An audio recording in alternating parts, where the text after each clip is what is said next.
It's Tuesday, August 22nd. I'm Matt Harmon. Welcome to Ekeler's Edge, presented by Toyota.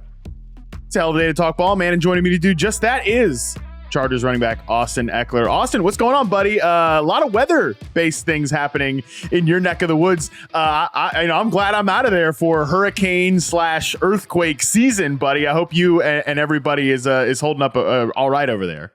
Yo, what is going on in California right now? I don't know what's happening out here. We have our beautiful sunny weather that Matt, and now all of a sudden they're talking about hurricanes. First of all, I didn't even know you can get hurricanes on this coast. I thought that was an East Coast thing, over on your side now. But I'm like, what is going on? And so, we haven't, up where I'm at, haven't had anything crazy besides rain for the last 24 hours, which is actually crazy. And just, I feel like our infrastructure isn't the best right now for rain because we don't get that much usually.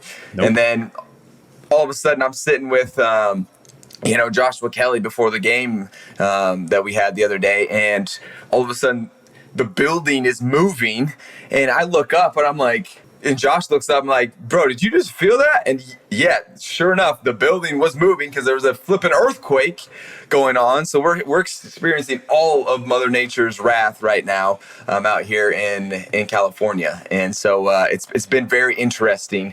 But, I hope we're going to be okay. I hope it's not a sign for something crazy. Maybe it means the storm is coming out in L.A. Ekeler's coming through with his bold prediction, going to score 30 touchdowns. It's coming. It's a good omen. I don't know. If you score it up, right. you lead the NFL in touchdowns 3 years in a row. I think that is like a potential cataclysmic event. So maybe this is Mother Nature sort of maybe pushing back against you. You've got yet another obstacle here to overcome. It's the damn weather, buddy. It's a lot going on there. Okay, we'll take it all. But hey, storm's coming either way with my touchdowns coming through this year. So I'm excited for it. I'm excited for this episode as well, man. Yeah, we've got a jam-packed episode. Listen, if you're new to the show, Austin's here with us weekly on the podcast, which is awesome. He's going to be weekly here during the regular season. It's going to be fantastic. We're combining Austin's unique status as an elite NFL and fantasy player and me. This is all I do. This is all I think about. And that's why this is going to be a kick-ass show all year long. But the great part about this show, especially this year, it's a community-based show. The Ask Austin Mailbag is back and better than ever. And we asked for your bold predictions. You people delivered. Okay, we have a ton of bold predictions to get to later on in the show. But before we do that, a couple of things to check in on here. Number one, Austin, we're going to be checking in on these running backs all year long. JT's got his situation out there in Indianapolis. We know that Josh Jacobs has his situation going on with the Las Vegas Raiders. We got a little bit of news that broke this morning. According to the Las Vegas Review Journal's Vincent Bonsignor, I hope I'm saying that correctly, Jacobs is expected to be back with the Raiders ahead of their Week 1 matchup against the Denver Broncos.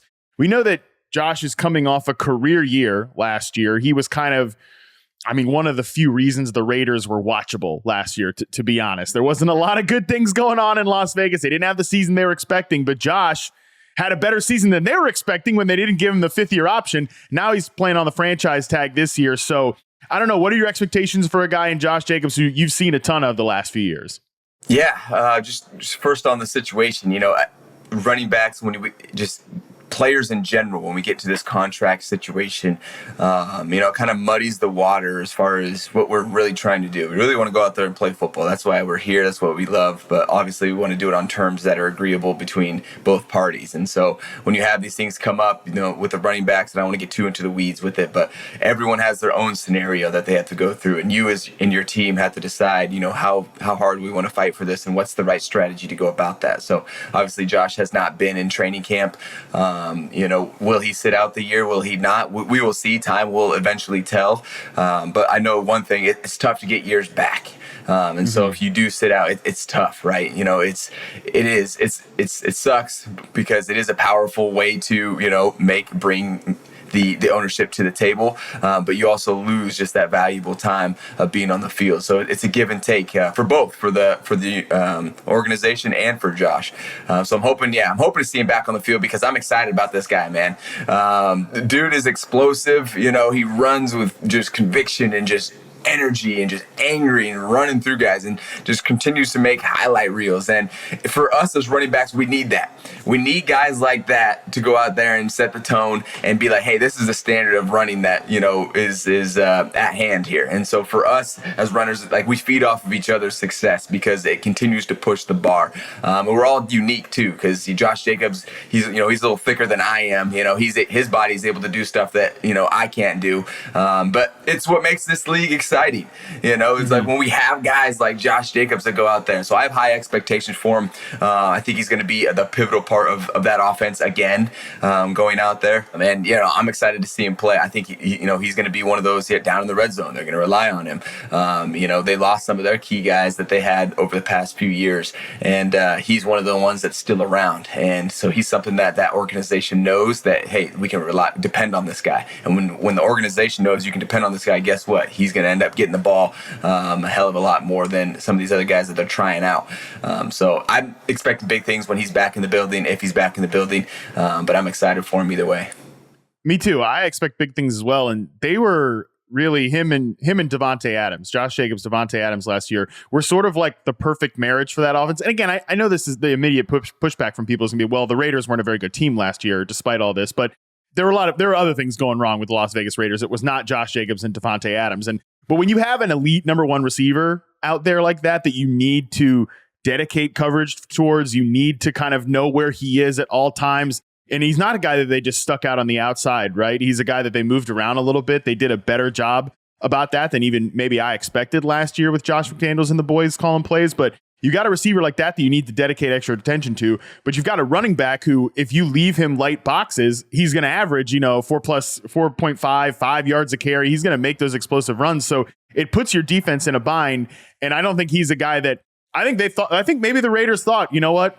We don't have to be, kind of dedicated to Josh Jacobs. We'll just bring in some of our own guys.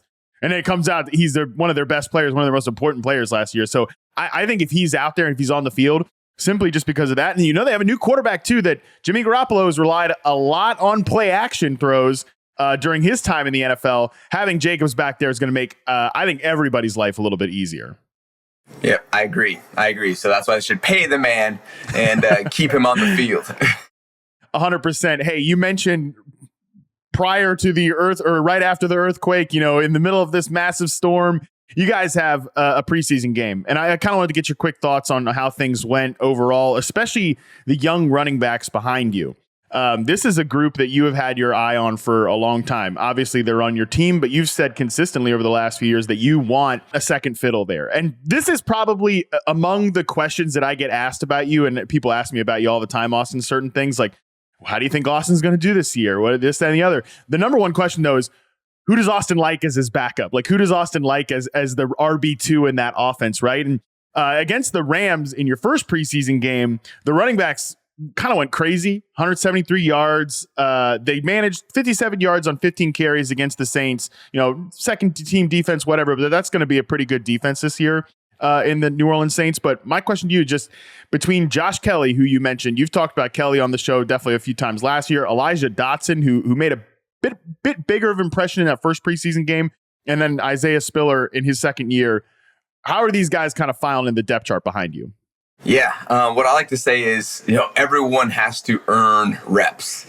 That's how this league works. You have to earn reps. And I don't care if you're a first round pick coming in, if you're undrafted, you are going to get an opportunity to earn reps. And that's just not on offense, defense, that's on special teams as well. And so during preseason, during training camp, what do we want to see? What did I do that, kind of set me apart? And that's, we want to see potential. We know when you're a young player, or even when you're fighting for a spot, you're not always going to have the best team to work with. You're not always going to be with the number one team. So there's a little bit of gray area of, okay, can he continue to do this? But you want to see burst of potential. And so going through this preseason game with Joshua Kelly, Isaiah Spiller, and Elijah Dotson, who's kind of been making a splash here, you want to see that. And I think we have from all of our guys, which is a good thing. It means we have a competitive room. You mentioned Elijah that first game. He had a couple good runs. He's got to continue to to do that? And then also, can he continue to contribute on special teams? Joshua Kelly, he's always been consistent, right? Runs hard, right? Knows where to go, veteran player going into year 4 now. So he's someone that we've been able to rely on, and he has to show that he can continue to be that. Isaiah Spiller coming into his second year showed a couple flashes, had a pretty good run yesterday. And so it's like, that's what you want to see. And now it's like, okay, who is the most valuable in the most type of this situation? Okay. Because we only have so many spots that are going to be up on game day. It's like, okay, who can contribute on special teams? Who's consistent, right, at the running back position as well? And so there's a system of, okay, what type of value can you add to the team? And I remember what separated me my rookie year was that I was going to be a predominant special teams player. And because of that, I moved up to number 3 from 6th string. It was like, well, he can play a lot of special teams. And so, he's going to add value to the team. And it started, translating into some offensive reps here and there as well, which continued to snowball for me. And so there's this formula. And so who do I like? Whoever's earning reps. And so for me, I can't make that decision. And the reason is because they're like right here. I would say, Elijah's got a lot to learn. He's a rookie still, but as far as Isaiah Spiller and Joshua Kelly, Joshua's been around for a little bit longer and has been more reliable because he's had more time to show that. Isaiah's coming up. He was a 4th round pick, I believe. So they have some investment in him. So there's a big expectations for him. So out of those two, they're really duking it out right now. Like it's a battle. Like Isaiah is right now behind Joshua Kelly on the depth chart. So he's got to make, more plays to continue to show that, hey, I should be that number 2 spot, or I should be able to not even be the number 2, but earn more reps. Because even as a number 3, I still think you're going to see the field. I know you'll see the field, but it's like, how much will you see the field? And then as you're getting those opportunities, that's where you kind of see this flow. And so, when you have split backfields, that's what it's like. Okay, who's better in this game right now? Because that person might get more reps. I remember with Melvin Gordon, we'd split sometimes, and then sometimes I'd be doing well, and so I'd stay in the game longer. Sometimes he'd be doing well, so he'd stay in the game longer. So as time goes on, we'll see who gets to earn more reps, but I'm excited for this competition. And shoot, I tell these guys every single year, like, hey, you're coming for my job. And if you're not coming for my job, then we don't want you in this room. Like, try to take my job. And it's my job to not lose my job and continue to be the number 1 guy out here. And so we want it to be competitive. And so it's been great. It's been great so far. And I'm looking forward to, how it kind of plays out throughout this season. Yeah, it's like you said, talking about Breece Hall last week and how you felt when Melvin Gordon was kind of really giving them another, that second dimension. You were maybe giving the second dimension to Melvin Gordon. You're like, I feel great after games, right? And I know working on this show with you last year, there were some times you're like, damn, I don't feel so good, after these games, right? Because you're having to deal with all that work. And it would be great, I know, for you personally, but also just in general, if there was some clarity and there was a guy that maybe was taking a little bit of that look. The fantasy players don't want you off the field very often. I can remember the first 3 weeks of last year. There was a lot of panic about Austin maybe not being on the field a ton. Is he getting taken off the field in red zone situations? Getting taken off the field in pass game situations? That wasn't necessarily the most enjoyable experience because people are like, hey, ask Austin about this. Like, yeah, let me definitely go ahead and do that. But I think having that second dimension from one of these guys would probably benefit the offense overall too. For sure, because let me say this, fantasy people, they want you on the field all the time, but even more so, they want you on the field in December, in November. That's when you want people on the field. Sure, you can win a couple games up front, but if you're not even making it, your guys aren't making it all the way, then it's tough. So you got to understand there's a balance to this, right? To risk management. So you need someone, even your number 1 pick, to be getting some type of balance so they're not getting run into the ground because no human. Well, I shouldn't say no human. There's very few humans that can play every single snap of an NFL season over time, and so you need that balance. Talking about skill positions anyway. Even situationally too, right? Where again, there's a time and place where we do want you on the field from a fantasy perspective. Red zone. We want Austin fresh enough so that the coaches are like, listen, we can put him on every damn red zone play. We can put him out on every passing play where he's an option to run a route and catch a ball. And people love those catches, right? And stuff like that. So the 2-minute situations where we saw a lot last year, you were getting those check down passes and stuff like that. So if one of these guys takes some grinder carries off of Austin's, plate, maybe the 1st and 10, at the 35-yard line or so. The Chargers 35-yard line. Like, that's not so bad. So today, honestly, I tell people all the time, if you're sitting here in 2023 and complaining about like a second running back being involved, you're playing the wrong game, man. Because like every running back's getting like a breather at some point. Otherwise, there's a risk of injury. So that's something. Right. And should we get tired out there, man? As much energy as we possibly can to run forward, right? And there's people doing the exact opposite, trying to make us go backwards. So, we actually, do exert some energy and need a rest. So, believe it or not, we're not robots. Football. Kind of a hard game, yes. Kind of a physically demanding game. Let's stick on the Chargers here. Just one more second. All right, Austin, we are teaming up with Toyota Racing for the month of August. We want to go under the hood of training camp and dive into what it takes to get ready for the NFL season. Listen, every Chargers fan, and certainly everybody in the fantasy football community, is intrigued by Chargers first-round rookie wide receiver Quentin Johnston. Is he the next in line to be the next Chargers great wide receiver? Rookies in general, Austin, have been big for fantasy football the last 2-3 years, right? We've had some breakout rookies come on the scene. Sometimes from day one, like Jamar Chase, these guys are good and they're rolling right away. Other guys, like I can think of Amon-Ra St. Brown, who was picked way later in the draft, but he finished out his rookie year and was truly like a league winner, but it took a little while to get there. And some of these guys, it takes a little while to get there. So I do want to talk about Quentin specifically and what you've seen from him, but just overall, what's the biggest adjustment for rookie wide receivers in the NFL? And sort of for you, what are you looking for with these guys to see that they get it and can be an impact player? Yeah, this is a great topic. I love this. Shout out to Toyota for this segment.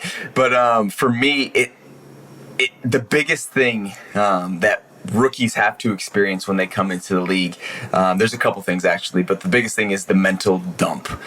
You are about to get hit with not only the offense, right, as an offensive player, here's all the plays, but then there's all these intricacies that go into these plays that you can't necessarily teach in the film room, that you have to kind of get some spatial awareness out there on the field of, how I tempo this run. Do I just run full speed? Do I run half speed? Do I sit in the zone? Where am I open at in zones, right? In a man, what kind of leverage? Like all these different little things that you have to build on. And so when you're a rookie and you're competing against other guys like myself, if you're a rookie running back coming into my room, I'm going into year 7. And so my mental capacity and understanding of the game is a lot different than what yours is. And you're not going to learn all that stuff by just going and sitting in the film room and watching plays and learning what the playbook is.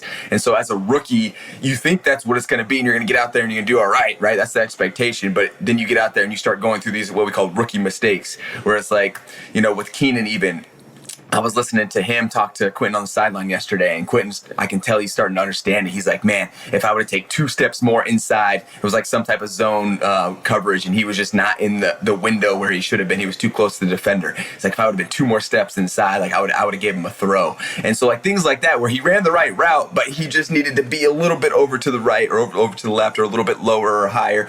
And so there's these little things that all these rookies are going to go through, and it takes a lot of mental discipline, because if you're not focused on those things, you're going to get weeded out. It's going to take longer for you, and you're not going to be trusted on the field, because you got guys that are 3, 4, 5, 6, 7. Keenan's going to year like 11, who's going to do it like it's the back of his hand. And so those are the things that rookies have to go through, and how fast they can get through those and pick up on those. There's things that, like in man coverage, sure, it's man. Like everyone can play man, but sitting in zones, right, knowing the tempo, knowing the understanding of the timing with the quarterback and when he needs you to be open. It's not right away sometimes, right? He's got to go through his progression. So if you're last in the progression, you need to be a little bit slower as far as getting to your spot. If you're first in the progression, he needs you right now. And so things that nobody's thinking of, that us as players, right, we sit there. That's why we practice so much all day. We're talking about these things. That's why we practice. We're doing walkthroughs. We're doing hours of meetings to go through this stuff. And so depending on how quick you can get going with it, It's great, but also if you're a rookie and you're especially, a high draft pick, you probably have those skills or have showed those skills in college that you have the capacity to do it, but you have to now link it with the mental part, because in the professional game, that's what it comes down to. Like, the physical attributes from a lot of the college players are very similar to NFL players. However, it's the mental part that really separates people, when you can combine those, that's when magic happens and you see some of these rookie breakouts. I think it's very rare that someone just so good that it doesn't matter. They can even make mistakes and still get by. It's like there's got to be a combination of being able to understand the game and also play the game at the same time. That man coverage versus zone coverage distinction is really important too, for a couple different reasons. One, look, you're still going to play against guys who are more mentally advanced at you, that have seen more stuff in man coverage, but you're still just trying to get open against this man, right? And I'm simplifying it, but still, the zone coverage part of it too. I think people forget this, and I talked a lot about this during draft season with some of these rookie wide receivers. The field is literally different in college football. The hash marks are literally different in college football, to the point that some of these guys are coming from offenses that you just cannot run that in the pro game. You can't run those route concepts in the pro game. And I think with zone coverage, that can be tough too, because the field is just so much more spread out. Those zones tighten up in the NFL to the point that, in college, you might have taken 3 steps and you're probably open on slant route, whatever, something like that. But it's not going to be that way in the NFL. So that takes a little bit of time. I think even with Quentin specifically, that coming from the Big 12, right? That conference down there in college football is just a different setup than it is in the NFL. And I think true too, like, he's a guy that can beat man coverage. You see that when you're watching him, and from a collegiate perspective, like in his reception perception profile, he was really good against man coverage, but some of that zone coverage stuff was probably the weaker part of his game, I think, if you're breaking it down between the two coverages. So having a guy like Keenan Allen to learn from, that's a pretty big advantage for Quentin Johnston too. So I've said that he could be a guy, and maybe you can heat check me on this, but maybe we don't see his best stuff in the first 3-4 weeks of the season, but maybe by the end of the year, he's really rolling. And I even think there was a big jump, Austin, honestly, between preseason week 1, where he had a couple drops, maybe wasn't in the right spot where he could have been. He maybe mistimed his hands, which was an issue in college too. But then you see him run a great dig route against the Saints. And I think you see like that potential for him to be a very explosive route runner who can beat man coverage, which I think would really help the offense overall. Yeah, absolutely. He's shown even in training camp, like, he has the tools in the toolbox. Now, can he effectively use those, and how effectively will determine, the ceiling of his progression. So I'm looking forward to having him for sure. We got a whole basketball team out there, and then we got me. But it's awesome. So I'm looking forward, man. It's going to be a lot of fun. Yeah, he's kind of similar to a guy in Brandon Ayuk, who I love. By the way, I'm a huge Brandon Ayuk fan. And like right now, he's probably like one of the top 7 route runners in the NFL, period. Maybe that's a bold prediction, but that's the way I feel about it. I love that guy's game.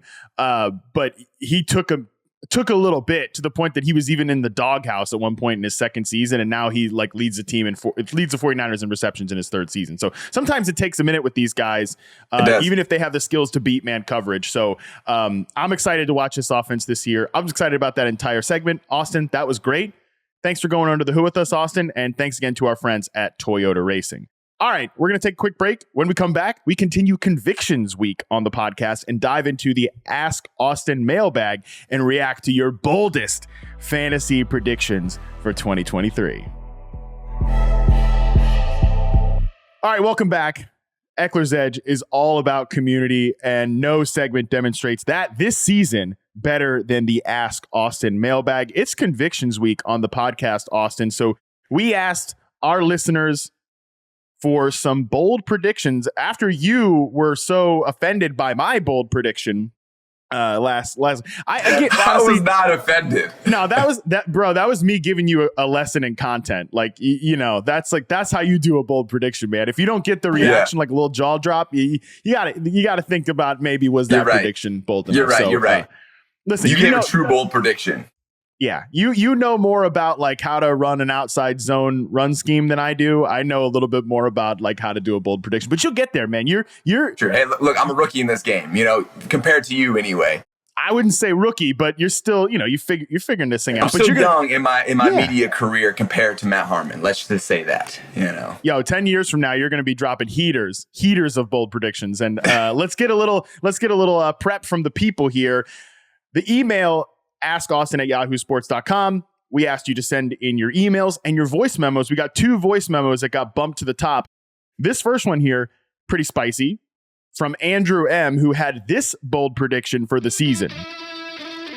Hey, Matt and Austin. My bold prediction for this upcoming fantasy season is that Dalton Kincaid is going to finish as a top 15 wide receiver in full and half-point PPR. Rookie tight ends tend to have their work cut out for them because they are essentially learning 2 positions. They're learning to be a part of the offensive line as well as learning how to be a receiver. But Kincaid is going into a great situation. The Bills already have a quality NFL tight end, in Dawson Knox, and he can take care of all the blocking. They really need to unlock that offense, a really solid receiving option, second receiving option to Diggs, and I think Kincaid is going to be that. Top 15 wide receiver, Dalton Kincaid. Best rookie tight end season in the history of the game.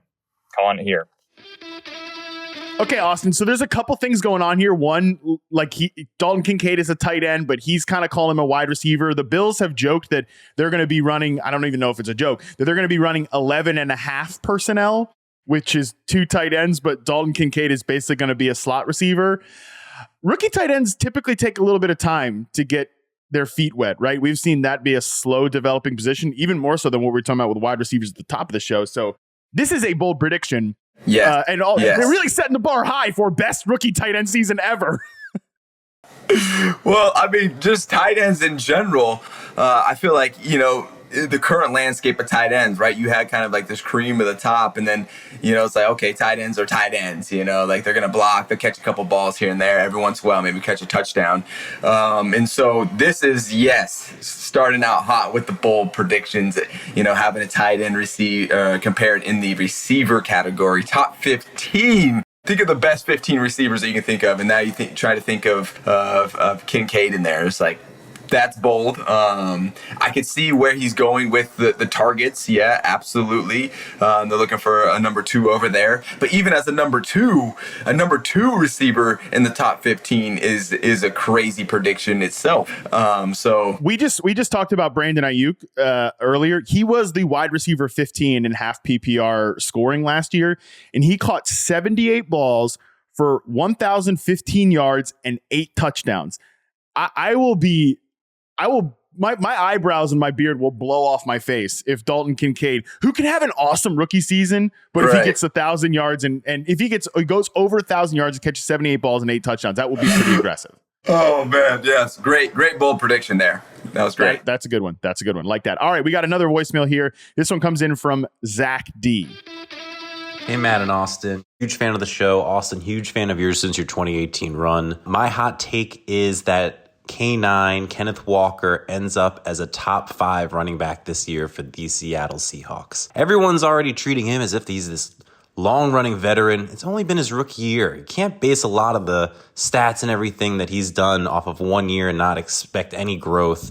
I'm a big Charbonnet fan too, but I think there's a lot left in Kenneth Walker's run. He looked so good last year, and a lot of his plays where he lost yardage were a lot of offensive line breakdown issues. So Kenneth Walker, top 5 running back, book it. Austin, Kenneth Walker was really good as a rookie. They drafted a guy in Zach Charbonnet in the 2nd round. Walker is somebody who's dealt with injuries before, especially last year. He's actually dealt with an injury in training camp this year. I think part of the reason they bring in Zach Charbonnet is to maybe take some of that load off him, like we've been talking about here, right? Walker was a little bit of a boom and bust runner in his rookie season. Maybe that's where he's kind of going to that O-line breakdown issue. I don't know. This is definitely a bold prediction. I'd be pretty surprised if he's a top 5 running back.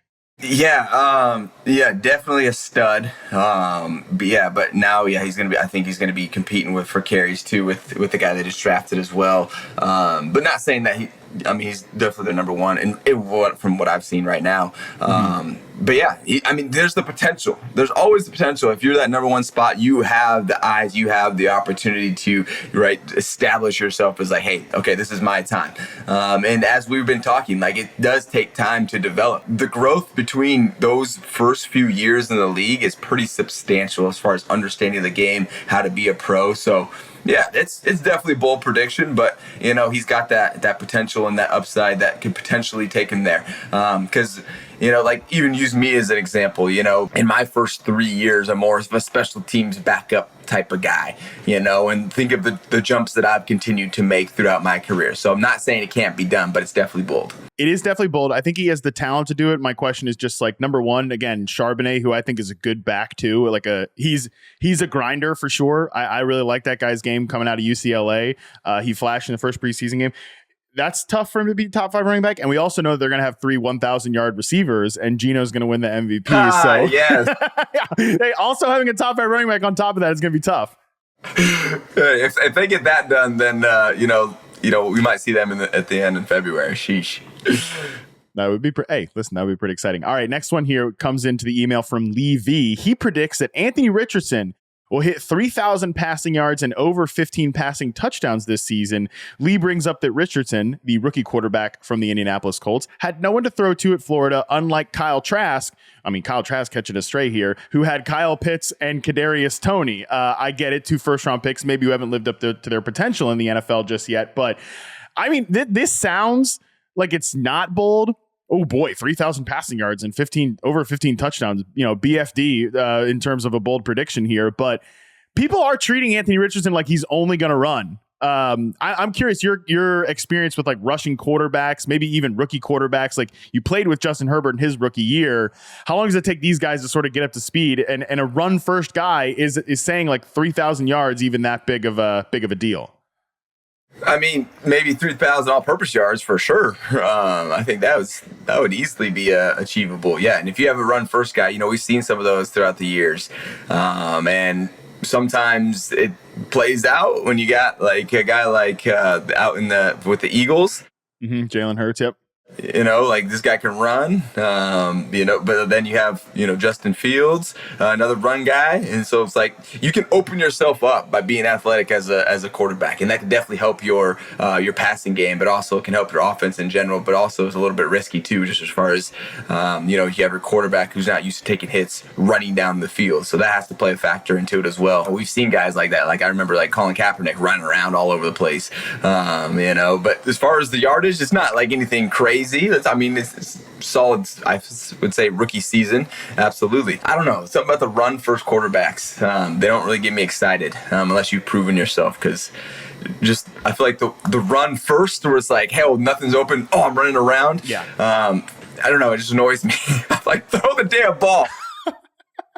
Maybe because I'm a running back and I want to catch. I was going to say, yeah, you want the checkdowns, because historically, if like running backs who are think about the Eagles running backs last year, nobody produced in the passing game because, Jalen Hurts goes, first guy's not open, second guy's not, sometimes not even that second one. Like, let me just take off because I can get 7-8 yards on my own, and a running back check down. Is that going to be 7-8 yards? I mean, not everybody's right. Austin Ekeler, pal. So yeah, it's historically those aren't good mixes. Maybe I'm pretty biased there. Maybe. Throw me the damn ball and stop running around and let me run around. That's what I get paid to do. Yo, that is such a boomer take by you. Like, sit in the pocket and like get to your fourth lead, which is maybe Don't me. Sit in the pocket, scramble, but then throw me the ball. Okay, fair enough. Okay, so maybe it's not a total boomer take. But next one we got in here, this one's interesting. Vincent T shares this take via email. He predicts that both Lions running backs, David Montgomery and rookie Jahmyr Gibbs, will finish as top 15 running backs this season. Come on. Yeah, you're already saying no. Come on. Has that ever happened where 2 running backs on one team have finished in the top 15? I mean, I'm going to say no. It's never happened. I don't know off the top of my head, so that's me. I would. Here's how it has to happen, though, Austin. David Montgomery has to have the exact same role as Jamal Williams last year, where he ran so pure on touchdowns. He had 17 rushing touchdowns, led the NFL. He had 45 carries inside the 10-yard line. The second place guy was Joe Mixon with 29. I mean, that's an absurd gap. And so David Montgomery probably has to kind of have that year, because even with, like, in terms of fantasy, Jamal Williams was running back 8, so he could do a little bit less than that, but still. But then also Jahmyr Gibbs has to catch like 90 balls. And maybe this is just me, but I think if Jahmyr Gibbs is catching 90 passes, and I'm on Ross St. Brown, who we'll talk about here in a second, and I love him. I think he's I'm a big fan of his game. He's like a slot guy who's probably more in the short to intermediate areas. He could play flanker as well, but who's catching balls downfield? Like this offense is going to be this. Yeah, it's not good. Yeah, man. So that is extremely bold, and I'm saying there's zero. If that happens, I will shave my eyebrows. You hear it here first. Oh, book it. Okay. You said it on the internet. You said it on the internet. That's a binding legal contract. Hey, I'm not saying they're not going to have good season. I'm just saying top 15 in fantasy is a stretch for two people in the same backfield. That is a stretch, but now we are all officially rooting for it to happen. So we love to hear that. All right, next one here. Chase R sends in this email. He has the second pick in his draft, and he's planning on taking the touchdown king, Austin Ekeler himself. His bold prediction is that James Cook will finish as a top 5 fantasy running back this year. And I like this bold prediction, Austin. We don't. He's got a second part to his email. We'll get to that in a second, but I actually really like James Cook as a breakout running back. It sounds like he's at a great camp. He's going to be I think people are kind of forgetting about James Cook, who's going to have access to all this passing down work that we're talking about is valuable for fantasy backs. And 2, like Damian Harris hasn't really stepped up. Latavius Murray is a veteran, a good player, but he's probably more of a depth guy at this point. Like James Cook is attached to the freaking Bills offense, which even though it kind of struggled last year, struggled in like quotation marks, there was the second most efficient offense in the NFL. So pretty good setup for James Cook. I like that bold prediction. Yeah, I agree. I kind of go back to my Kenneth Walker example, where it's like these guys coming into their second year, like the growth can be pretty substantial in those first few years, and you can really start to establish yourself as a player. So I think there's a lot of upside to this, and could see that happening absolutely. It's a bold prediction, but basically what we're telling you here is that James Cook's pretty well set up in fantasy. So there's that. More importantly, Chase continues. He's drafting you again, as he mentioned, second overall. I'm guessing behind Justin Jefferson. He needs help picking a team name. He gave us 8 options here, and I'm going to try to read these with like a straight face. Number 1, my Ek, my back. I think you can, if you know the song. All right. That's a good start. Number 2, the X Factor. I don't like that one. That one's been used. I've heard that one a lot. Austin 316. Austin TD. I don't like these two are kind of played out. Austin City Limits. I mean, hell of a festival. I've never been myself. Never been. Okay. Rated X. That's a pretty good one. I like. X Gonna Give It To You. Another song play. Great stuff. Heard that one before. Yeah. And then Austin Powers. Great film franchise, of course. Yeah, actually, I tried to watch Austin Powers Summer recently, and I was like, I'm 32 years old now. I guess it doesn't hit quite as much as when I was like freaking 14. But so any of these stand out to you as a good one? So the one that I have not heard before, my Ek, my back. I think that's your winner. That's definitely the winner. Hey, this is fantasy. We're supposed to be having fun with it, right? Like I'm going with that one. That's a good one. Yeah. Yeah, this is if you can't figure out why we're giggling, this is a family program, but it's good. Basically, long and short of it, Chase. If you're listening, that's your pick there. You're definitely going to do that one. Yeah. All right, next one here. Try to compose myself. Ahan R, who I met at the Fantasy Football Expo, great guy, by the way. And I'm not just saying that because he said, I'm obsessed with Matt Seahawks take. I have an unhealthy amount of Geno Smith exposure. Geno Smith, the player of Eckler's Edge this year. My bold prediction for the year, Amon-Ra St. Brown, is this year's Cooper Kupp and will lead the NFL in receptions and receiving yards. Love the show, guys. Appreciate you all. We appreciate you, not just because you liked my Seahawks take, but just in general, we appreciate you. Hey, Amon-Ra St. Brown, I've actually been calling this guy Bud Light Cooper Kupp since he was playing at USC. So this one makes sense to me. I actually think, and look, I said that before he got drafted by a Lions team that has a bunch of former Rams guys like Brad Holmes in the front office and the former Rams quarterback in Jared Goff, who started his career with Cooper Kupp. I actually think of all of our bold predictions, this one is still a bold prediction. Lead the NFL in receptions and receiving yards. It's bold, but I actually think this is the most realistic one we have. Yeah, so there's a lot of hype around the Lions right now, which is not been the case for a long time. So I'm kind of rooting for him, honestly. I'm like, okay, let's go. Let's see if you guys can make a comeback, right? Make a name for yourself, put yourselves back on the map, make some plays, and turn the franchise in a position where people are excited again.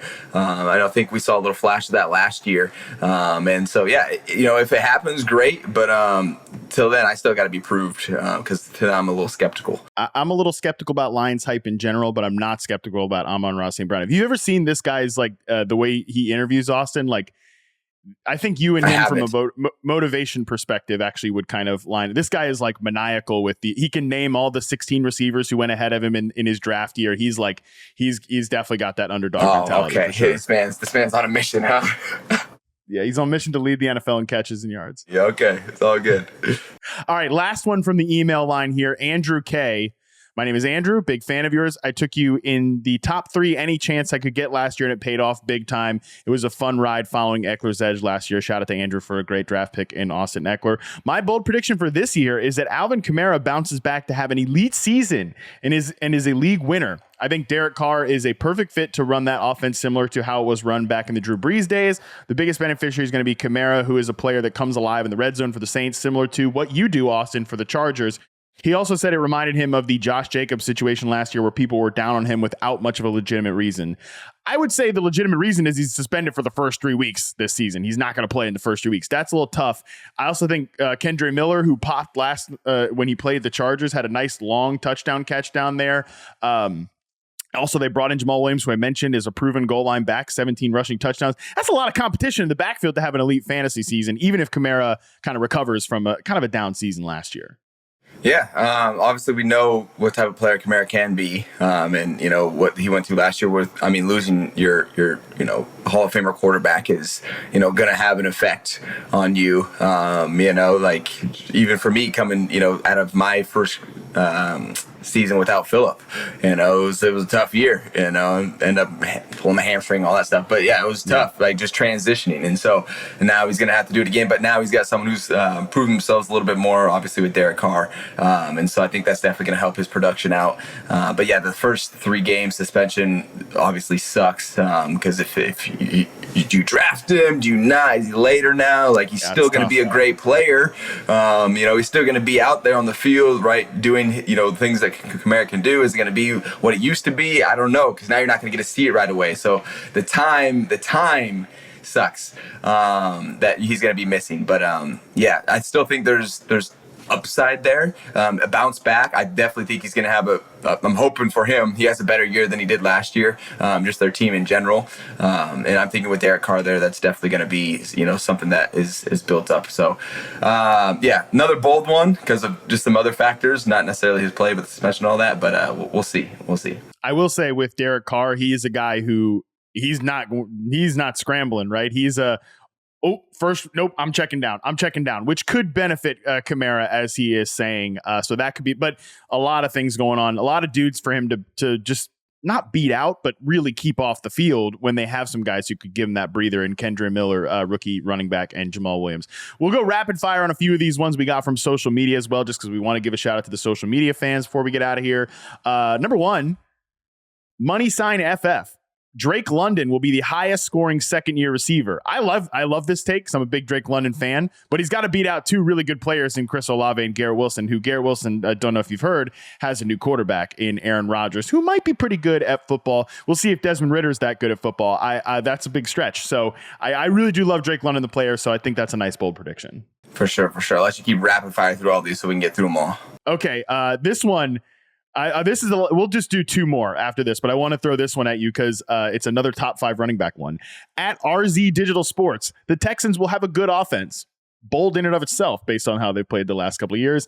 Dameon Pierce will be a top 5 running back. Tank Dell will be their number 1 receiver and the best value in this draft. I'm not a Texans homer either. I think that was important for you to clarify here, RZ Digital. Number 1, between apparently Kenneth Walker is a top 5 back, James Cook is a top 5 back, and Dameon Pierce is a top 5 back.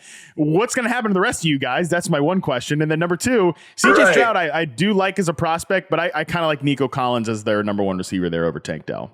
Yeah, there's a few of us in the league that have established ourselves as, hey, high producers that can be consistent. So the term top back, it's not just something that is easily obtainable. And so some of these guys that we're talking about have shown a little bit of flash, absolutely, but can they continue to do it? And then can they continue to do it at a high level, an even higher level, to put themselves in a position to be a top back? And so that is the question. And all these people that we've talked about have been young, right? So it's like they've shown flash, they've shown potentials, what you want to see. So not saying they can't be, but it's saying like which one of them is going to. I feel like there's going to be a few of these young guys that maybe pop this year. Is it Dameon Pierce? Is it Kenneth Walker? Is it James Cook? I don't know. Isn't any of them? Maybe us veterans hold it down. So we'll see. But it's another bold prediction. I can see it happening. Absolutely. But the Texans offense, they need some work over there, which is definitely going to, I feel like, inhibit some of the success that all of that team can have. Because if your offense is on the field moving the ball, obviously everyone has more production. If they're not, you're 3-and-out. Defense is playing a lot more. You have less time of possession, and so it's going to hinder the upside of your entire offense. Yeah, last year top 5 running backs were you, Christian McCaffrey, Josh Jacobs, Derrick Henry, and Nick Chubb. All like veteran guys that had some experience. The best, man. We're getting it done. All right, last bold prediction I'll throw out here. This one comes from at Ryan Brownie 9. Mac Jones throws 40 touchdowns and leads the Patriots back to first place in their division. And I bet you can't guess what team fan he had in his bio. He maybe a little bit of a Patriots homer there, but hey, that is a bold prediction. That's probably our boldest prediction, I think, so far. Even more than Austin shaves his eyebrows and the Lions running backs are 2 top 15 guys. No way. That is the boldest. Yeah. I mean, no way. maybe, I would say the running back one is bolder than that one. Really? I yes. mean, I don't. The AFC East is kind of crowded this year, bro. Like they've got good teams in there. I mean, look, the Patriots are the Patriots and Bill Belichick is Bill Belichick. But for Mac Jones to go I don't think last year was I don't even think last year was like 80% his fault. They had a defensive coordinator as their offensive coordinator. I don't know about all that stuff. So I don't know that much of it was his fault last year. But I do think that going from that second season all the way to 40 touchdowns, like he can bounce back really good and not have 40 touchdowns. And the Patriots could be the damn third place team in their division and have a nice bounce back season. So I don't know, pretty bold one for me. Yeah, I agree. All right. So that's our mailbag segment this week. Awesome bold predictions from the community. For next week, Ekeler's Edge, we know most of you folks will be partaking in your biggest, most important drafts of the year. Many of those are going to be like your hometown leagues, your leagues that you have been in forever. Adam Rank from the NFL Network calls them the League of Record. I believe he was the first one to coin that term. If he wasn't, have your lawyers call his people, not me. Hometown leagues often have the best traditions. We know that. We want to hear from you. The best traditions in your fantasy leagues. We want to know what they are. They can be how you conduct the draft, the best punishments for losers, the best rewards for champions. I mean, shoot, you know me. I want to hear about the spread that you guys have. What's the catering going? The situation on there. Anything, best traditions in your fantasy league. Send them into the Ask Austin mailbag. Send in, you can send in voice memos for this too. You can send in pictures. I know Austin has one that he's going to be bringing that somebody told him about. You can send them to me on social media. You can send them to Austin. You can send them to Yahoo Fantasy as well. We just want to hear about it. The email line, askaustin@yahoosports.com. Again, your best fantasy league tradition in your hometown leagues. But Austin, don't hold back. I want to hear the juicy stuff. If you got a story, we want to hear it. Send it in. Oh yeah, league controversy. That's fine too. I'm up for some gossip. Why not? Let's do it. But hey, Austin, that was a hell of a second episode for Ekeler's Edge. That one was awesome. The bold predictions were absolutely on fire. Yeah, those are great. This is a preseason right now. We're a preseason show, and so when we get into regular season, we're gonna be trajectory, and we got some exciting stuff coming for y'all that I cannot wait to share.